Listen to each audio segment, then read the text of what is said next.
Welcome to the Conscious Leadership Podcast. In this podcast, we discuss the how-to of creating conscious leadership for business, life and the world.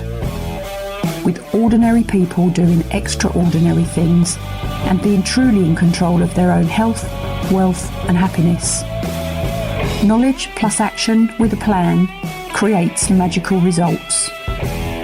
Introducing your host, Julie Hogbin, author, international speaker, mentor, disruptor and creator of conscious leadership and property investor living in the UK.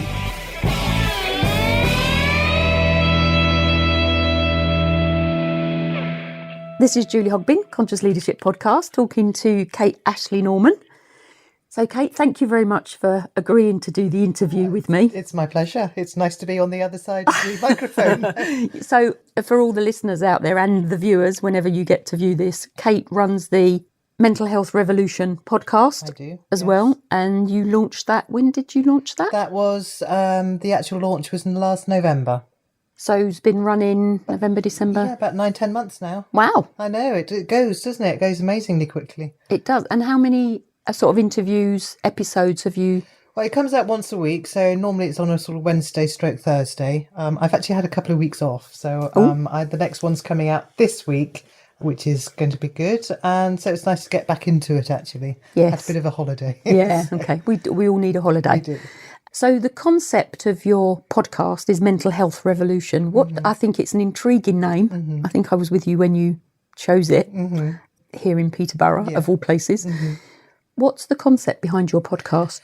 Well, as you know, I teach a program which helps people to build up their mental health. And that's very much about revolutionising the way that we talk about mental health and the way that we treat people with mental health.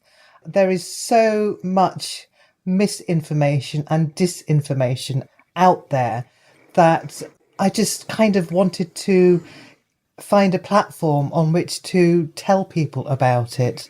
There's a lot of kidology, there's a lot of not very nice things that go on within the mental health world. There's a lot of not very helpful things that go on as well in the way that it's treated and the way that it's talked about.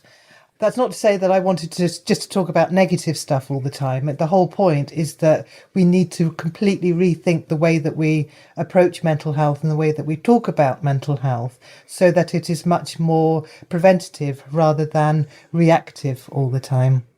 So that was the concept behind the actual podcast. So just thinking about mental health, we all have it.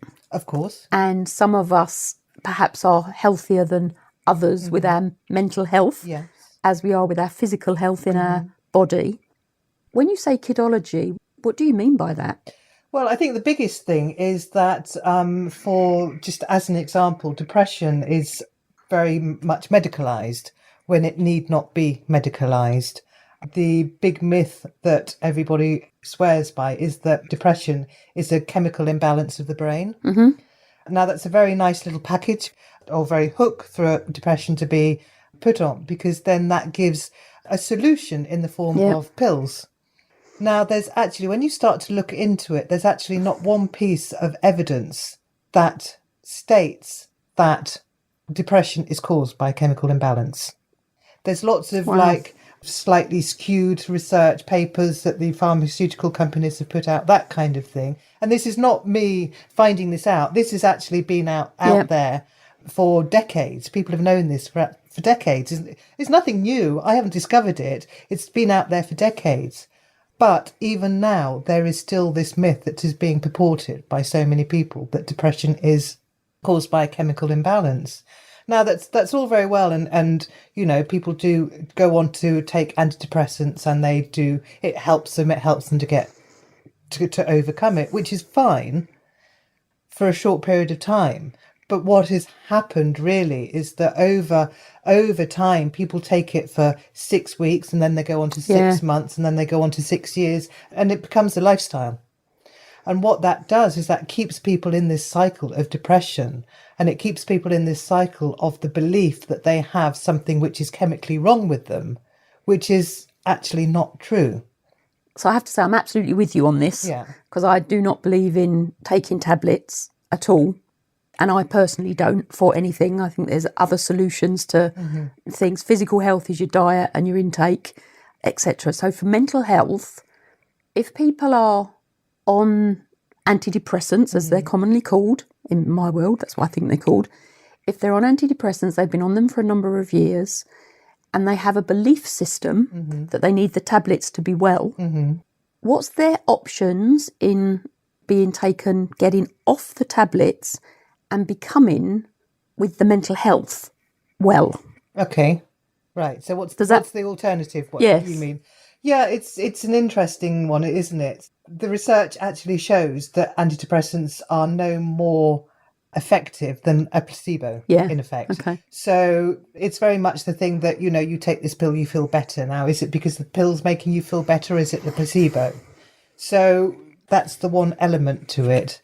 Depression is very much based on the feelings of being powerless in your life. Yeah, okay. And around various thinking styles, and obviously very low self-esteem. So actually what people need to do is in order to feel better, mentally better, they can actually learn to feel better by understanding themselves a lot more. Yeah. So it's about emotional intelligence. It's about self-awareness. It's about understanding how their perception of the world is and how they can change that perception of the world. Yeah. And then taking the action and putting in the effort to change the way that they see the world, if you like, which is what, the current system that we have, it keeps people in a very, very negative cycle. Now, these are all skills that people can learn. Yes. They are not difficult skills to learn.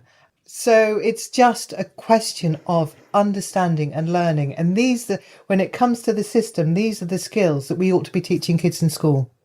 Yes. So from what you're saying, I'm thinking around how negative the news is, how negative on TV and in the media, which I don't watch anymore because it negatively affects me, so I don't watch it. I learn about world stuff from other sources. It's really interesting how, and perhaps in the UK, and I'm not too sure around the rest of the world, we have, and the phrase that's just popped into my mind is the tall poppy syndrome. So if you stand above and you are different to, you are cut down. Yeah. And what I'm hearing is that with the negativity that we perhaps breed into and surround ourselves with, that won't help our mental health without a good dose of looking at how we can believe that we are worth more. Yeah. And believe that we have a right to be happy, perhaps, for want of using strange words. So how would you be able to help people improve their self-esteem, their self-worth, their level of feeling of being well and happy? How can you help them do that? It's just by changing the way that they think. It is as simple as that. So it's just a belief system. So your self-esteem is just a belief system. So there's a simple solution of if you change how you think, it will change the results. Yeah. So if you change how you think and feel, it will change your behaviour. Yeah. If you change your behaviour, you'll change how others think and feel about you, which ultimately changes their behaviour.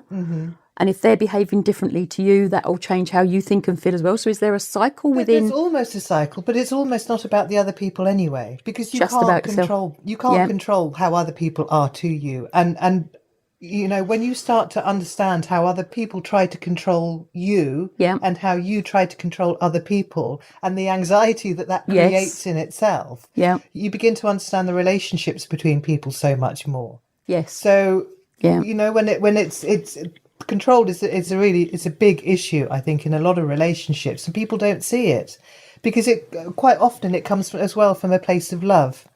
When you love somebody, you want to do everything for them, or you want them to be happy, so you try and create a life for them. Yes. And quite often you get resistance because people don't want to be controlled. Yes. So absolutely. It's a really interesting concept, actually, when you start to get into it, how other people do, the control that other people have over you and vice versa. Yes. It's a big source of anxiety for a lot of people. Yeah. But they don't realise it. They don't realise where that anxiety is coming from. Yeah. Okay.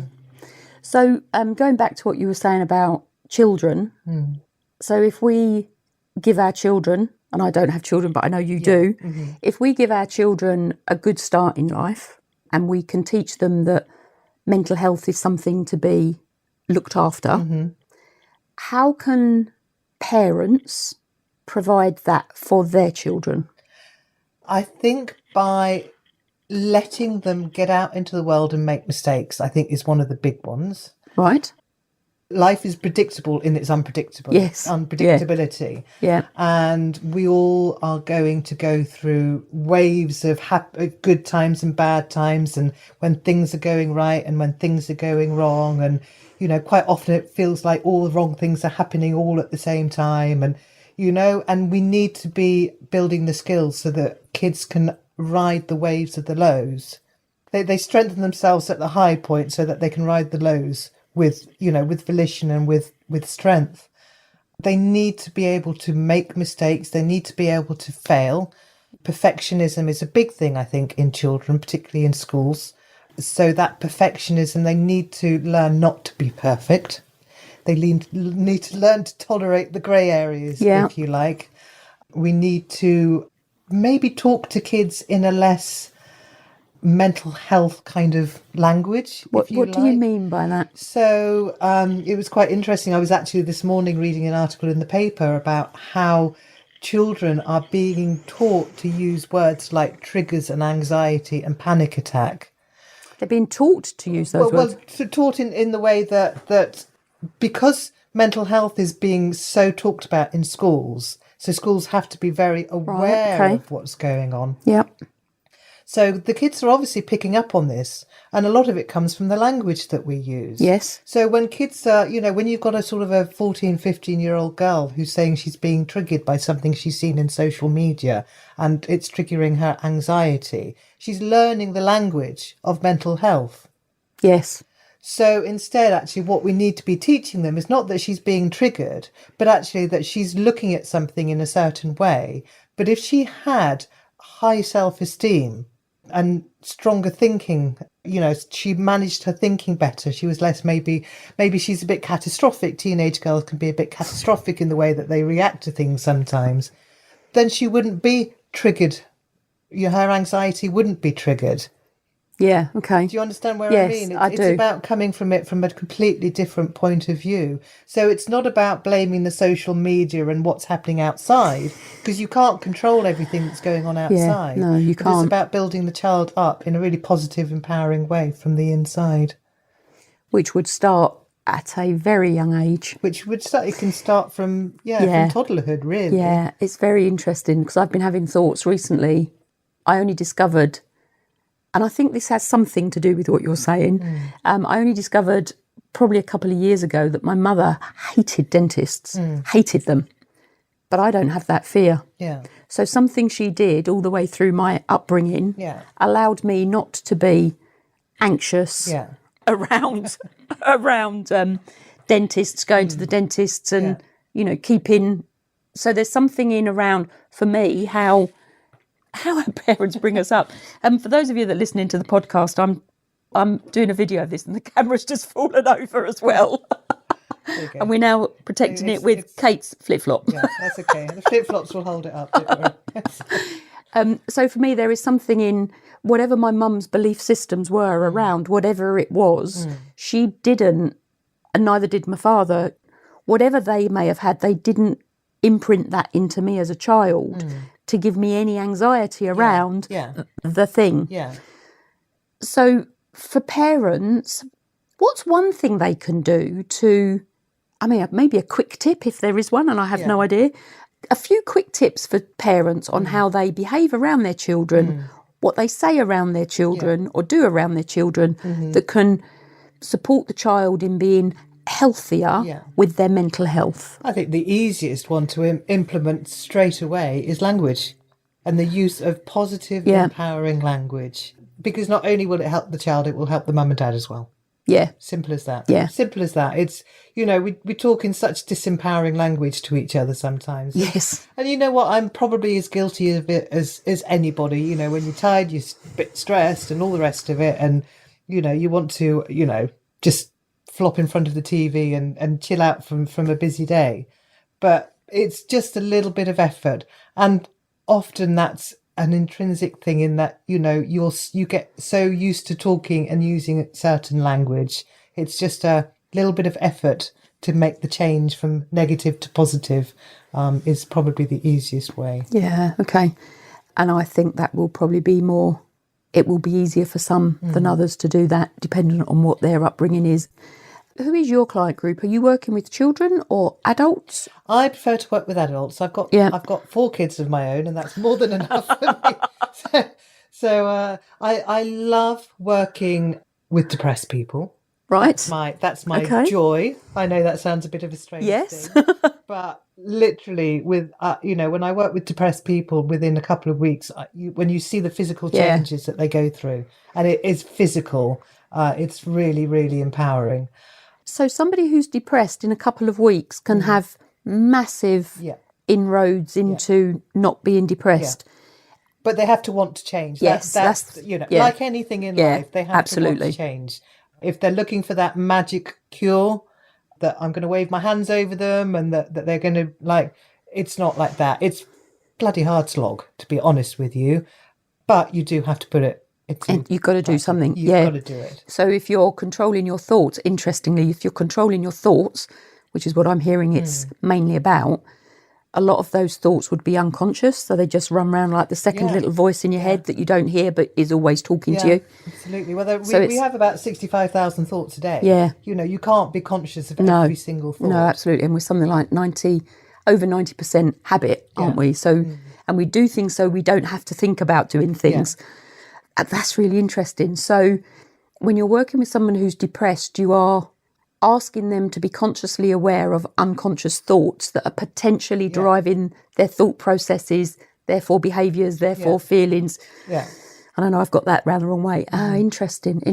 I may have somebody I can point in your direction. Well, you know where to find me. But I also love working with business people, with entrepreneurs as well, because you're an entrepreneur. I'm a kind of trying to be an entrepreneur. Haven't quite worked out whether I am or not yet, but we're always trying. But I think that because entrepreneurs as people, because they see themselves as go-getters, they're not always really cognizant of the decline in their mental health until it really hits them. Yes. Because they keep powering through. Yes. And quite often they come, and they have that mentality that, we have a phrase in our family, we keep KBO, keep buggering on. And, we have that process of, we'll just keep powering through and this, that and the other. And actually, you've got to be kind to yourself. You do have to have that self-care. So, for entrepreneurs and people running small businesses, the program's absolutely brilliant, because what it does is it builds them up from the bottom up. Yes. So it really, really makes them strong and powerful from the bottom up, so that they can, because we all live our lives at 100 miles an hour. And when you're living your life at 100 miles an hour, your stress levels are at 100 miles an hour. So it's about bringing those stress levels down on a normal kind of day. So when the shit really does hit the fan, you've got that energy in the tank to deal with it. It's interesting you're saying about that, because many years ago I designed and rolled out a stress management program into a retail industry, one of the biggest ones in the UK. And it was very interesting, because when I went to the senior managers to say, because I could see it around me, and I went to the senior managers to say, can I do this? And they said, we're all right. And I told them, no, you're not all right. I can see it. Yeah. I got the permission to roll this program out. And interestingly, there were 2 very young men. One I will never forget. He was 21, and I was rolling the program out, and it was stress awareness. So what causes it, what it is, how you might know if you've got it, what are the symptoms, what are the signs, and then how to manage it. And this young man, 21, had broke down in tears on the program. And I spoke to him to make sure he was all right in one of the breaks, because he said, carry on, tears rolling down his face. And when I actually spoke to him, he was a young man going places in his life. He was on a graduate training program, which he wanted. He had come through the program well, like with flying colours. He had been promoted. To be promoted, he had to move. At the same time all that was going on, his fiancée at the time had become pregnant. So that was additional pressures on him to look, new baby on the way. And then he had to move, and it was for 6 months, I think, or a 9-month placement for the next stage in his career. And he wasn't doing very well. His performance had gone down, and it had gone down on a very gradual slope, to the point where, prior to coming on the programme, his area manager had said to me he was going into performance management measures the very next day. And this young guy didn't know it. So we did the 2-day programme, and I phoned his area manager up and I said, there is absolutely no way we can put this guy through performance management process. He needs care, he needs support, he needs help, because he's so unclear in his thoughts about what it is he should be doing, and he actually thought he was doing it, that we need to support him in becoming well again, because he very clearly wasn't. And what happened in this case was that the organisation acknowledged the fact that they were partly to blame for the issues going on. I spoke to him after the event and said, what is it you really need? Because it was about what he needed. We organised a transfer. He went back home. So it took the pressures off of moving. It put him back with his fiancée. Took the pressures off of paying for a flat and trying to buy a house and all those financial issues. He then went down to 3 days a week because he got worse before he got better. And about 2 years later, and then he left the organisation. And about 2 years later, he actually rang me up. This is a real blast memory from the past. He rang me up. He found me. I was still at the firm. He rang me up and said, thank you for the 2 days. Thank you for having the conversation with you that you did. Thank you for talking to my area manager. It was the best thing that could ever happen to me in my life. He was 21 years old. I did the same stress management program with women in their 50s. Another young man I was talking to was probably 28. And he said at the age of 24, again, all in retail, at the age of 24, he shut the shop up. He woke up 10 days later in hospital, doesn't remember anything.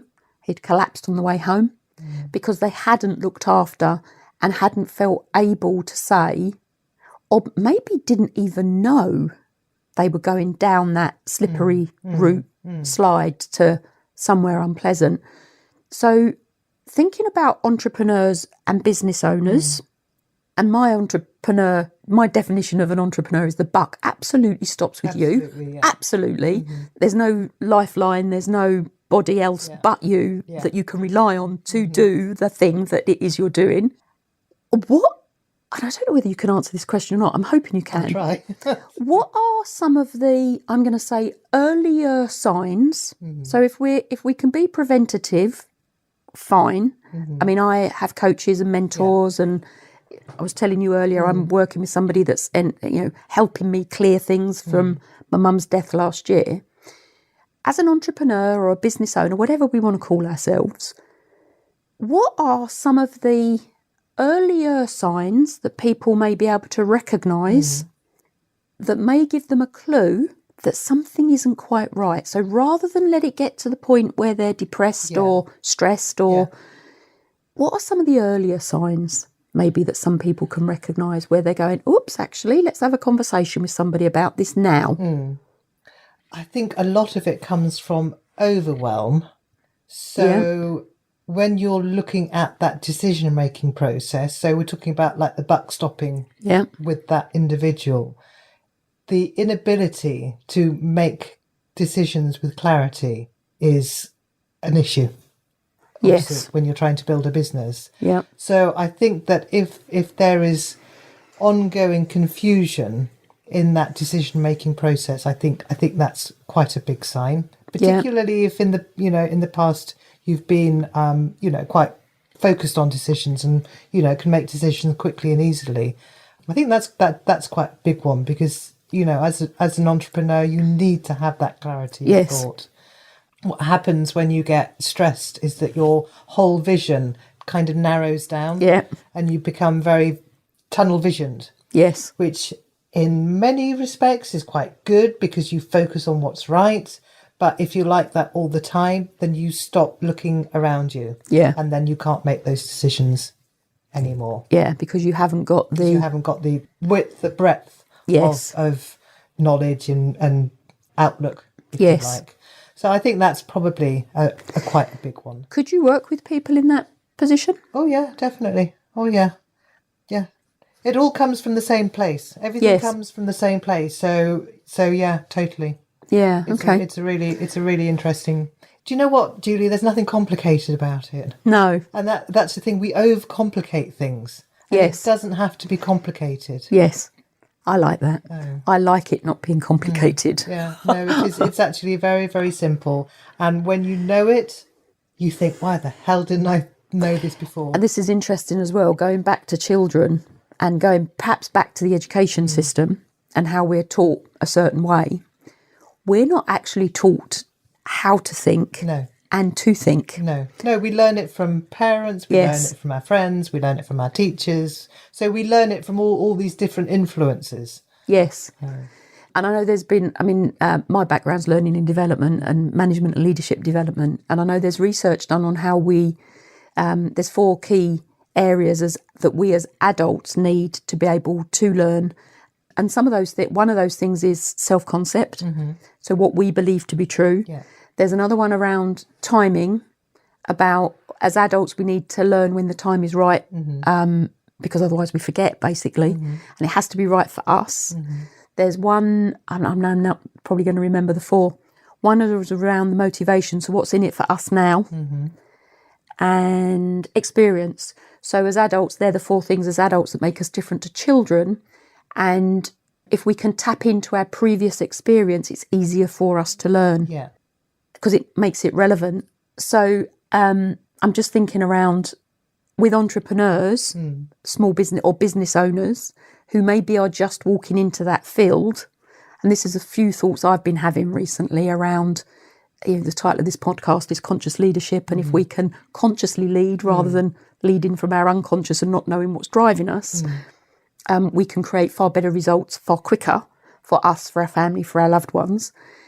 And we are more aware of the decisions we make and why we're making them, which is exactly linking into what you're talking about, mental health, because a lot of it comes from that. What I see a lot of is that people know they want to make money. Mm-hmm. They see the wealth aspect of being in business, and they are unaware that some are, not all, so I'll put a proviso on that. Some people run for the wealth without looking after the health, like physical and mental. Yeah. And then, of course, the wealth becomes further away because we've almost got to be a package to do things easily or to do things easier. So for somebody that's thinking about going into business, thinking about becoming an entrepreneur, and I love the word and I find it very overused, and people call themselves entrepreneurs when they're very clearly not. And people think they're running a business, but they don't have any systems or processes in place, and they are a self-employed individual, whatever we want to call ourselves. Again, would you be able to help people, if I say help maybe is the wrong word, support people who were considering going into business with their clarity and their ability to think clearly about what they were going into? The short answer, yes. Yay! Nice answer. Okay. Yeah. And I do hear that you love working with people that are depressed because you can get them out of that and teach them new ways of behaving. But it's interesting because your mental health is like a scale. Yes. So, the whole thing, going back to the medical model of mental health, it's the reason why that doesn't work is because it's almost like an either or. And the reason why we have so much stigma and that people don't look after their mental or don't know how to look after their mental health is because they think it's something almost shameful. That's why the stigma comes from. It's why people... Yeah. That's why your 21-year-old chap probably didn't speak out because he felt that he couldn't because it might, affect his chances in the company or whatever. Yes, absolutely. So, but actually your mental health is a bit like a sliding scale. So, if you go from point 0 where you've got positive and negative, the iller you are, the more you're into the negative, the iller you are. Yes. but you can learn you can bring yourself back. Yes. And then go into the positive. And actually, there's a whole continuum that you can go up. So even when you think, even though you haven't got mental health issues, which, again, by saying you've got mental health issues, when people talk about the stuff that they've been through, and that they've survived various things and this, that and the other, I understand why they want to do it. It's great that people are talking about, what they've been through, and I fully support and understand and think that's fantastic. But that's kind of normal. Everybody goes through stuff. Yeah. And it's about getting back into the positive. And then there's still so much further to go. Once you're well and you're mentally strong, you know what? There's still further you can go. You can still go off that scale. Our minds are such powerful things that no matter how much shit gets thrown at it actually can overcome it. Yes. It has that ability to overcome it. I absolutely 100% totally agree with you. Yeah. It's untapped. It is. It's totally untapped. Yeah. Okay, so if somebody wants to get in touch with you, yes, how do they do that? I do have a website called, funny enough, www.kateashleynorman.com. But I'm plastered I'm all over Facebook, LinkedIn, social media. There's not many Kate Ashley Normans around. No, there's not many Julie Hogbins either. So yeah, I'm on social media. So anybody, I connect with people on a regular basis, and I do. I get in touch with people. I'm quite happy to chat with people online. So okay. As long as they're not being weird. So don't be weird, listeners. If you're contacting Kate, don't be weird. So perhaps one final question then. Sort of a question out of the blue, really. Yeah. If you could give a piece of advice to your younger self, what would it be? I would say not to take myself so seriously. I think that, do you know what? I was actually thinking about this today because I'm doing a talk at one of the Progressive Property Network events this week. I'm up in Liverpool.